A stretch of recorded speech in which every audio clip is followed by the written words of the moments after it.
Сәлеметсіздер ме? Біздің жобамыздың, ғылыми қолданбалы жобамыздың атауы рахат кешенін зерттеу, ерте қола дәуірінен кейінгі орта ғасырға дейінгі тарихтың реконструкциясы. Жоба негізінен 3 жылға арналған, 2021-2022-2023 жылдары. Биылғы жыл біздің жобамыздың 3-ші соңғы жылы болып есептелінеді. Жалпы 3 жылға бөлінген қаржының сомасы 52 миллион 170 мың теңгені құрайды. Жоба барысында негізгі алдымызға қойған мақсатымыз осы рахат қалашығының тарихын, жетісу тарихына байланысты рахат қалашығының тарихын қола дәуірден бастап орта ғасырға дейінгі тарихын зерттеу, анықтау. Қазіргі таңда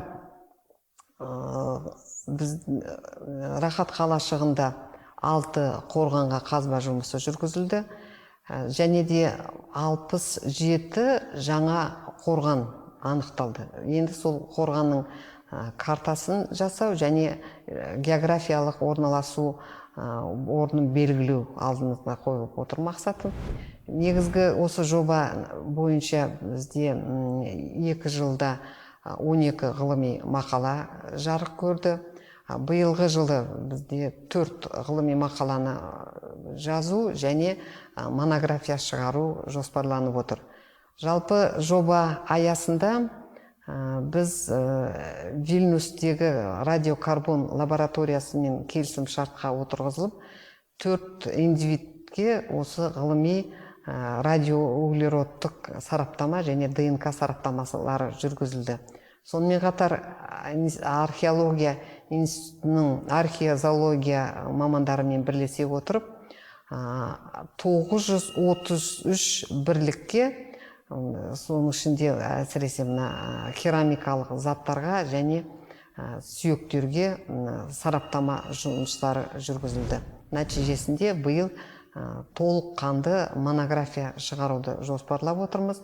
Бұл монографияда әртүрлі мамандар тартылады. Соның ішінде тарихшы, геолог, зоолог. Бұл монографияға осы 3 жылдағы жетістіктеріміз түгел қамтылады деп ойлаймыз. Негізі осы рахат қалашығына деген қызығушылықты біз 1990 жылдардан басталды десек болады.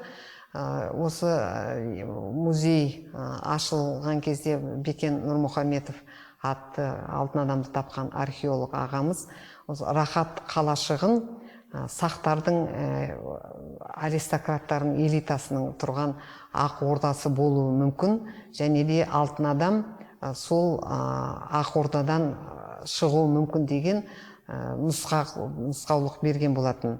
Соған байланысты 2003 жылдары археология институты алғашқы шурфты салған. Ол кездегі археологтардың салыстырмалы зерттеу нәтижесінде шыққан материалдар бұл рахат қалашығын қазір біз енді ескерткіш деп алып жүрміз. Рахат ескерткішінің 9-11 ғасырлардағы материалдар екендігі анықталған. Жоба бойынша нақтылайтын болсақ, жоба 21, 22, 23 жылдарға белгіленген. 21 жылы жоба аясында қола дәуірінің зерттелуі басталды. Соның ішінде қола дәуірінің 2 обасына қазба жұмыстары жүргізілді. 2 обаны қазу барысында бірнеше жерлеу орындары анықталды. Бірінші обада 2 жерлеу орны анықталды. Ол дегеніміз қола дәуірінің жерлеу орнының үстіне ерте темір дәуірінің жерлеуі орналастырылған болатын. Екеуінде айғақ ретінде қола дәуірінің фрагментарлы қыш ыдыстарының бөліктері табылды. Екінші обасында қола дәуірінің онда 3 жерлеу орны анықталды. Ең төменгісі қола дәуірі болса, оның жалпы адам қаңқасы сақталып қалғаны көрсетілді. Сонымен қатар қыш ыдыстардың да фрагменті және де ерте темір дәуірінен одан да қыш фрагменттері табылды, бөліктері. Сондай-ақ және үшінші жерлеу орны ол лақат дейміз, ерте мұсылман дәуірінің жерлеу орны, ол жанынан табылды. Былтырғы жылы, яғни 21-ші жылғы шыққан сүйекке біз Латвияның Вильнюс радиокарбон деген лабораториясы бар. Соған сараптамаға өткізіп, онда сараптама жасалып, сараптаманың нәтижесі дәлелденгендей біреуі, яғни біздің заманымызға дейінгі уақытпен белгіленіп, қола дәуіріне жақында уақытқа белгіленді. Екінші кейінгі біздің заманымыздың уақыты осыдан 70 жыл бұрынғы жерленген болып табылып отыр. Ол яғни кейінгі кезеңді білдіреді.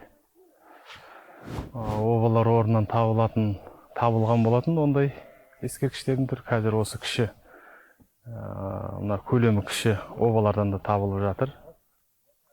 Сонымен қатар рахат қалашығы деп отырық қой.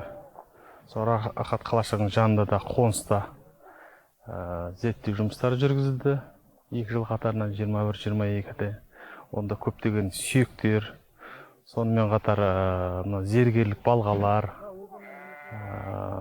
12-13 ғасырға тән жебе ұштары темірден жасалған. Сондай-ақ көптеген археозеологиялық сүйектер анықталды.